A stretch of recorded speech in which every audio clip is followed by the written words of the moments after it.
유튜브를 보시면 되게 많은 판매 방법들이 있어요. 판매 방법에 대해서 색안경을 끼지 마시고 한번 다 배워보시면 좋을 것 같아요.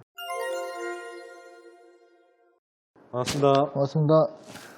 오늘은 특별한 게스트를 모셨습니다. 성실맨님입니다. 반갑습니다. 제 유튜브 채널을 운영하고 있는데 제 영상 중에 댓글을 다셨어요. 그쵸. 제가 너무 만나고 싶었거든요. 그래요? 그래서 댓글을 달까 말까 고민을 하다가 처음부터 막 달면은 네. 없어 보일 것 같기도 하고 그래서 며칠 기다렸다가 달고 네. 한번 만나보고 싶다. 했더니 흔쾌히 또 이메일로 연락처 주고받고 전 너무 좋죠. 오늘 오게 됐습니다. 혹시나 저희 채널에서 모르시는 분도 계실 수도 있으니까 네. 좀 자기소개 잠깐 짧게 좀 부탁드릴까요? 예. 안녕하세요. 저는 그 성실맨이라는 채널을 운영하고 있는 이제 온라인 사업가고요. 저를 뭐 모르시는 분들이 더 많을 거라고 생각을 해요. 왜냐면 유튜브도 열심히 안 하고 3년 전에 위탁 판매로 이제 부업으로 시작을 해서 지금은 뭐 사입도 하고 제조도 하고 여러 가지 이런 사업들을 열심히 하고 있습니다. 정말 다양하게 하시더라고요. 근데 주력이 지금 위탁하고 뭐 사입 그런 걸 비중으로 따질 때 네. 어느 쪽이 어떻게 되는지 비율을 좀 얘기할 수 있을까요? 지금 정확한 비율은 아니지만 한 30대 70인 것 같아요. 30대 70. 네네. 30은 위탁이고 네. 70이 사입 비중. 예. 사입 비중이 많아졌네요. 많아졌습니다. 그래서 많이 후회하고 있고 이제 올해는 좀 이렇게 다양한 또 위탁도 많잖아요. 방법이 다양한 위탁 판매를 더 비중을 늘리려고 하고 있습니다. 그 위탁으로 다시 돌아가신 이유가 있을까요? 저는 뭐 사입을 했을 때 좋은 점도 되게 많긴 하거든요. 이제 어느 정도 판매를 할 줄 아는 사람들이면 사입이 이점이 많긴 한데 저는 너무 손이 많이 가요. 사입을 하니까 손도 많이 가고 딱 제가 사입했을 때 좋은 거는 그건 것 같아요. 그 재고 컨트롤이랑 마진 확보인데 제 공장만 또 잘 뚫어도 좋은 마진에 또 좋은 제품들 잘 받을 수 있을 거라는 또 확신도 있고 판매는 제가 좀 열심히 하면 되는 거니까 그래서 좀 그 사입 등치를 줄이고 다시 위탁 판매를 다시 열심히 다시 위탁으로 돌아왔다. 네.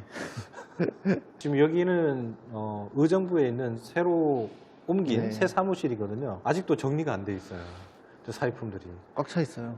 여기 사입을 하게 되면 그렇죠. 이게 그냥 위탁 마진보다 기본 한 10%는 날아가는 것 같아요. 맞아요. 거기에 들어가는 인력이나 시간이나 또 그렇죠. 관리에 대한 또 리소스나 이런 것들 맞아요. 볼 때 그 정도 차이는 좀 생기는 것 같아요. 네. 그래서 다시 위탁으로 돌아오고 있다.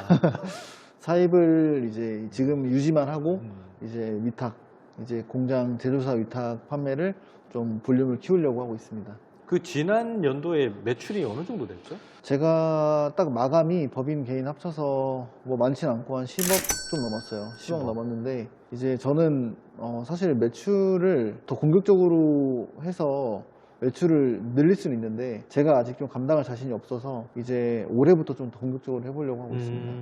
그럼 올해 목표는 얼마나 되죠? 그래서 바뀌어요. 한 30억, 50억 왔다 갔다 하는데 30억이나 50억이나. 네네. 예.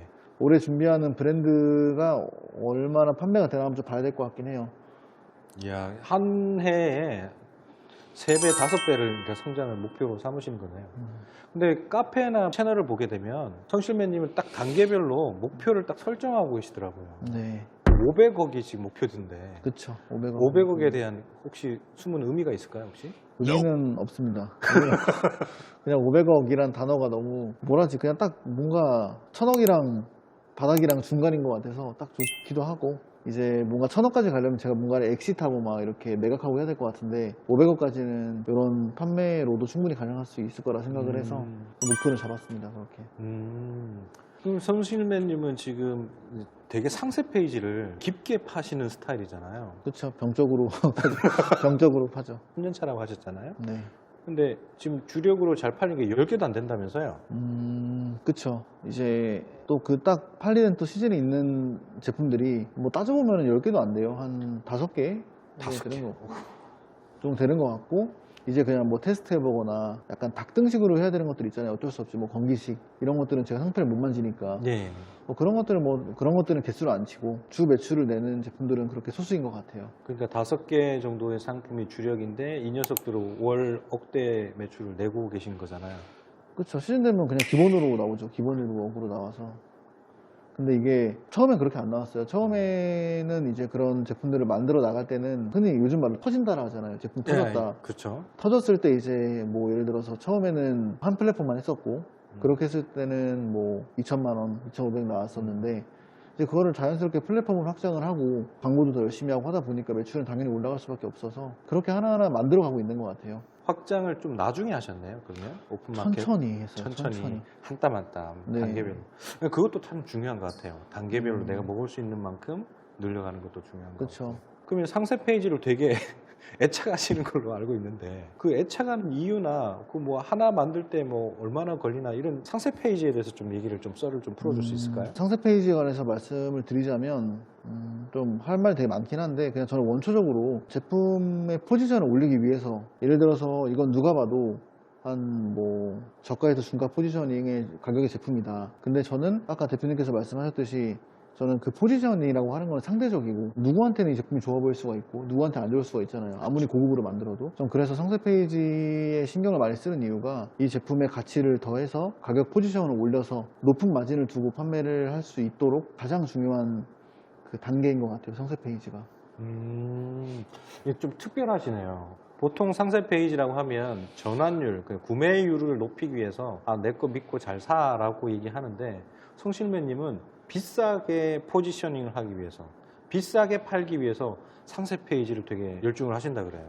그럼 보통 이거 하나 만드는데 어느 정도나 걸리죠 이게? 진짜 예전에는 한 달도 걸렸었는데 한 달? 진짜 지금 생각하면 비효율적이에요. 지금 생각하면 한 달은 정상적이지 않은데 한 달은? 그때는 그냥 재밌었어요. 상세 페이지 만드는 게. 재밌었다. 그리고 뭔가 상세 페이지를 수정할 때마다 뭔가 반응도 다 다르고 안 팔렸다가 또 이제 상세 페이지를 또 바꾸고 또 유입을 시키니까 또 잘 팔리고 이런 게 재밌어서 그랬었는데 지금은 그래도 시장 보는 눈이 생겼을 때 이제 그러니까 생기고 나니까 이제 이 상세 페이지 작업을 하는 게 되게 시너지가 잘 나는 것 같아요. 그래서 뭐 지금은 저 혼자 만드는 거 아니고 이제 디자이너한테 맡기고 근데 기획은 처음부터 제가 다 하고 그렇게 하고 있습니다. 근데 이 상세 페이지를 만드시는데 예전에는 뭐 한 달도 들었고 뭐 2주도 걸리고 이렇게 많이 몰입을 하시는데 제가 아까 만나서 잠깐 말씀드렸다시피 리뷰쉐어 이런 것들 통해서 또 다른 사람들의 레버리를 쓰는 것도 되게 효율적일 것 같아요. 너무 좋을 것 같아요. 그거. 네네. 그러면 상세 페이지를 그렇게 집착을 하게 되면 보통 상세 페이지는 네. 전환율하고 이어진다고 네네. 생각을 하잖아요. 그 다음에 또 가격을 올린다고 하셨는데 그럼 첫 번째 질문은 이제 가격이 네. 보통 얼마 정도가 이제 가치가 부여가 되는 건가요? 수치로 따져보자면 그러니까 만약에 제가 파는 제품의 시장가가 10,000원에서 50,000원 사이다라고 좀 가정을 해볼게요. 그러면 저는 무조건 가져올 때 20에서 30 정도의 가격으로 가져와요. 그거는 변하지 않고 그렇게 가져와서 한 60 정도로 파는 거죠. 가격이 뭐 1에서 10이라고 하면은 보통 분들은 뭐 한 1, 2에서 가져와서 최저가 경쟁에 자꾸 집착하니까 그렇죠. 1의 포지션이 맞아요. 그렇게 하던가 아니면 진짜 많아도 한 3, 4 정도로 판매를 하시는데 저는 좀 1, 2 정도에 무조건 가져와요. 가지고 오고 이제 너무 제품이 진짜 마음에 든다라고 하면 3까지도 보기도 하고 근데 저는 판매할 때는 무조건 그 포지셔닝을 이제 6 이상으로 팔거든요. 6, 7. 또 최고가 또 프리미엄으로 가게 되면은 너무나 제품이 정말 좋아야 돼요.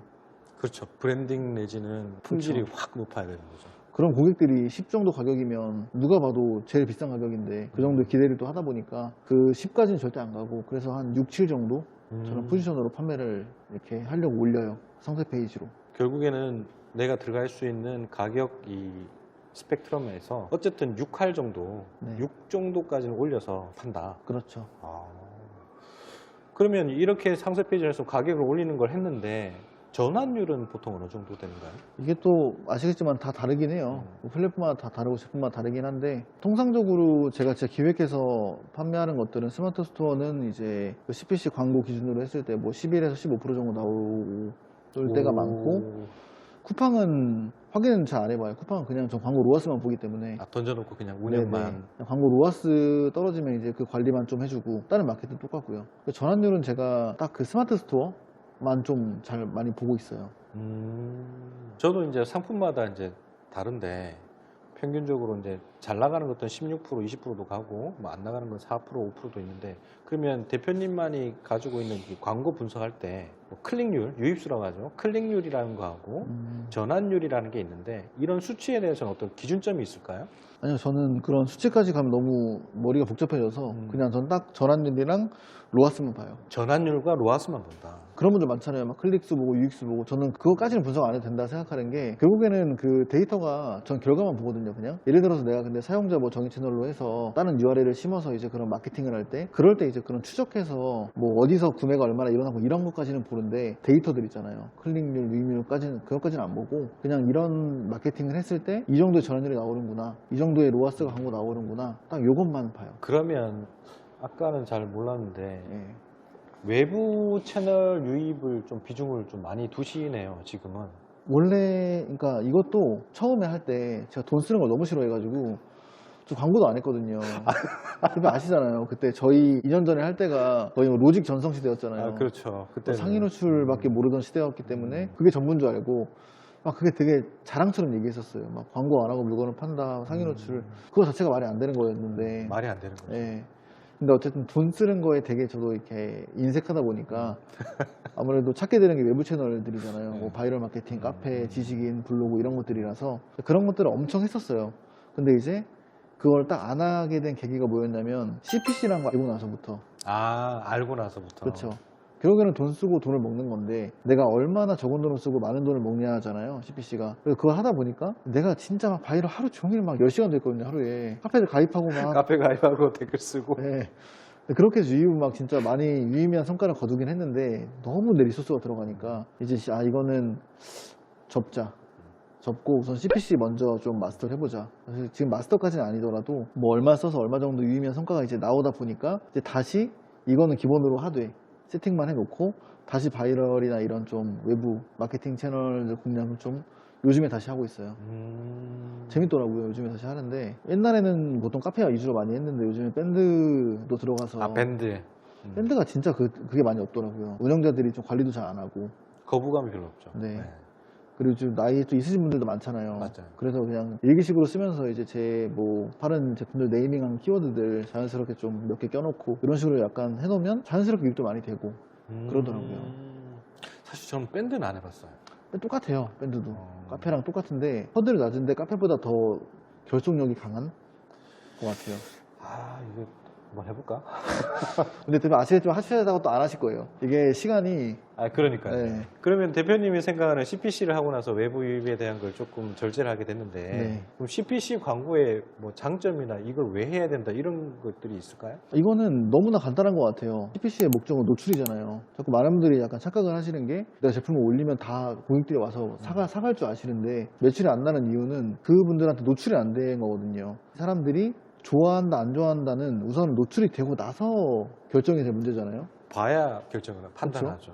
근데 그런 노출도 아무것도 안 하는데 막 처음부터 막 상세 페이지도 막 너무 열심히 만들고 있고 그런 작업들은 사실 노출이 안 돼 버리면 이제 뭐 아무짝에 쓸모가 없어지는 거거든요. 그래서 CPC는 오프라인으로 봤을 때 진짜 아까 말씀하셨던 전단지 뿌리는 작업이다 보니까 근데 저희가 발로 안 떼도 되고 그냥 저희는 앉아서 세팅만 하면 되잖아요. 그런 고객들이 검색할 만한 키워드를 세팅만 해놓으면 되는 부분이기 때문에 CPC는 저는 무조건 해야 된다 생각해요. 무조건. 그러면 처음에 런칭을 하고 나면 상세페이를 또 계속 수정을 하시는 걸로 알고 있는데 네네. 그 수정하고 언제쯤 이걸 그만두고 계속 만지시는지 뭐 이런 것들이 또 궁금해요. 지금은 아무래도 이제 뼈대가 다 잡혀 있기 때문에 이제 그 뼈대대로 만들어서 처음에 이제 수정을 이제 옛날처럼 많이 안 해요. 아, 옛날 좀 많이 하죠. 네네. 네. 지금은 이렇게 만들고 나서 반응을 보고 나서 좀 반응이 안 온다. 생각보다 좀 미비하다라고 하면 그때 좀 수정을 하고. 그럼 옛날에는 얼만큼 수정하셨어요? 뭐 하루에 뭐 20번도 막 수정했던 것 같아요. 계속? 그냥 약간 병이었던 것 같아요. 병에 걸렸던 것 같아요. 그냥 잘 팔리는 데도 그냥 수정해요. 옛날에는. 아, 그래요? 그냥 그걸 만져야 내가 뭔가를 하는 느낌이었던 것 같아요. 런칭하는데 한 달이 걸렸는데 그걸 또 하루에 20번씩 수정을 하고 있다? 그렇죠. 와, 진짜 집중하시네요, 그쪽에. 그렇죠. 이제 지금은 덜하긴 한데 그때는 그랬었어요. 예. 진짜 가치가 만들어지는 페이지가 안 나올 수가 없겠는데요? 그렇죠. 뭐 그만큼 시간도 썼고 근데 그냥 저 혼자 하는 게 아니라 벤치마킹을 또 하다 보니까 그러니까요. 이제 좀 그때 그렇게 했던 게 지금 많이 도움이 됐던 것 같아요. 어떤 제품은 어떤 뼈대를 갖고 해야 되겠다 이런 것도 생긴 것 같고. 네. 그러면 지금 보통은 이제 위탁을 하다가 사입 비중이 70으로 늘었다가 지금 3대 7인데 네. 다시 위탁 비중을 다시 늘리고 계시잖아요. 네네. 그래서 지금 Z도 좀 하고 계시고 네. 쿠팡이 워낙 트래픽이 많다 보니까 되게 핫한데 Z나 로켓에 대한 시각은 또 어떻게 생각하시는지. 로켓 판매를 해보고 싶었어요. 로켓 배송에 들어가고 싶었어요. 그 이유가 뭐죠? 어떻게 로켓이? 뭔가 멋있었어요. 아, 멋있었다. 로켓 배송이란 게 너무 멋있었고 약간 상징성? 나 로켓 들어가면 끝났다. 이런 느낌이에요. 내 인생 약간 성공했다 이런 느낌이었어요. 로켓이. 아, 그 성공의 이미지가 로켓이었습니다. 네. 아, 근데 이제 하다 보니까 로켓도 그냥 하나의 파이프라인이라고 생각을 하고 결국에는 판매 본질이고 이제 거기서 뭐 Z를 들어가든 뭐 스마일 배송 가든 뭐 하든 그거는 그냥 확장의 문제인 거고 그래서 저는 로켓은 이젠 별로 로망이 없고 판매자로서 내가 오히려 주도권을 줄 수 있는 게 전 Z라고 생각이 들어서 지금은 쿠팡은 Z 위주로도 많이 하고 있고 그러고 있습니다. 사실 Z도 시장 가격보다 싸게 판매하고 제품이 좋으면 로켓 배지를 달아주잖아요. 네, 맞아요. 그러니까 Z를 하면 로켓 배송을 달아주죠. 가격은 내 마음대로 맞아요. 하시면서. 저도 옵션 있는 것들을 보니까 몇 개 옵션은 막 저 로켓을 달아줬더라고요. 그래서 뭐 그냥 감사합니다 하고 있죠.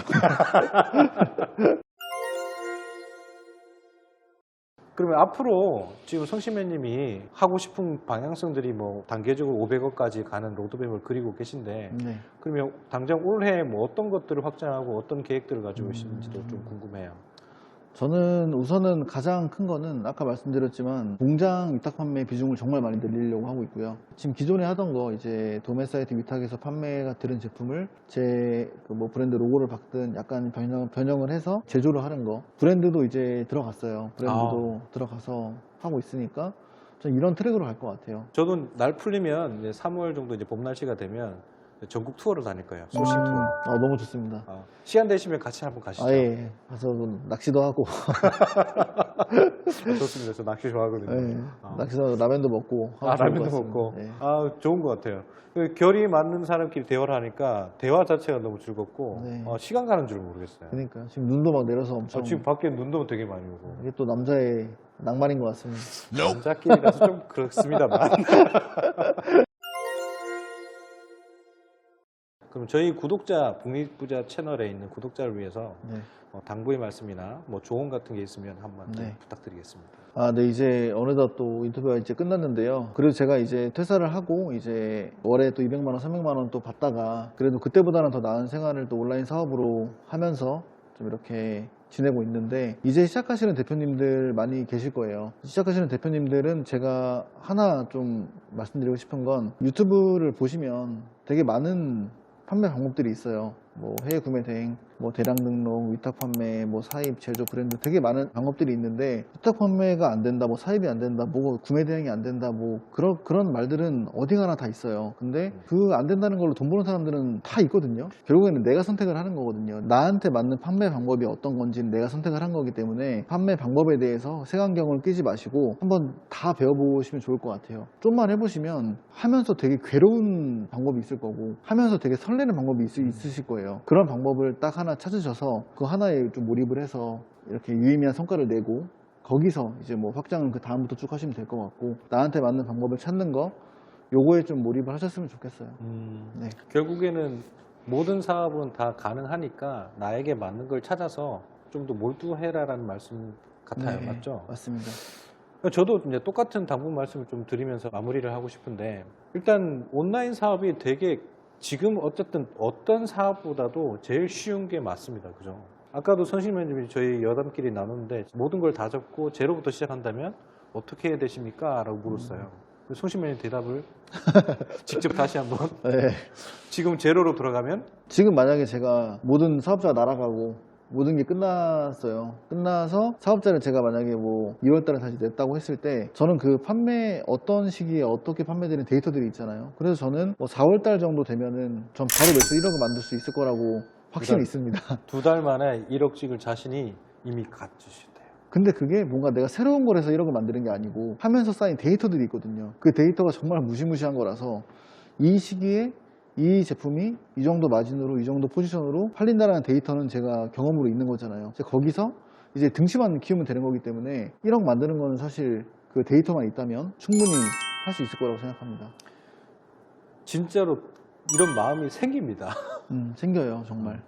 어쨌든 지금 성신매님이 말씀하신 것처럼 온라인 사업은 되게 비전이 좋고 한번 내 걸로 터득을 하면 다시 만들 수 있는 자신감이 생겨요. 근데 다른 사업들보다는 무조건 쉽고 성공률이 높은 건 확실합니다. 그런데 이거를 도전하시는 마음이 조금은 바뀌셔야 될 것 같아요. 사업을 하신다는 거잖아요. 어느 정도의 투자비는 생각을 하셔야 되고 힘든 게 있으면 그걸 극복할 수 있는 이 마음가짐도 있어야 될 것 같고, 특히나 100만 원 정도의 추가 수익을 원한다. 그럼 100만 원을 만약에 내가 월세를 받아서 100만 원 만들겠다 하면 적어도 5억 이상의 부동산에 있어야 되는 거죠. 그럼 5억 이상의 부동산을 만들려고 하면 거기에 들어가는 시간 대비 아웃풋을 봤을 때 정말 힘들단 말이죠. 근데 온라인 비즈니스에서는 이게 쉽게 이루어져요. 그래서 온라인 사업을 무조건 하시는 걸 추천을 드리고, 어떤 장르가 됐든 대량이든 해외 구매 대행이든 뭐 위탁이든 사입이든 뭐 다양한 종류의 장르가 있는데 어떠한 것들을 하나 나에게 맞는 걸 찾으셔서 꾸준하게 지치지 않고 즐기면서 나갈 수 있는 온라인 사업이 되었으면 좋겠습니다. 맞죠? 맞습니다. 해보신 사람은 다 공감을 합니다. 아무튼 오늘 어렵게 성실맨님 모셔보고 너무 좋은 이야기 나눠가지고 시간이 가는 줄 몰랐습니다. 네, 진짜 많이 갔어요. 진짜 많이 갔어요. 아무튼 여기서 마무리하고 항상 여러분도 행복하시고 건강하시기 바랍니다. 감사합니다. 감사합니다.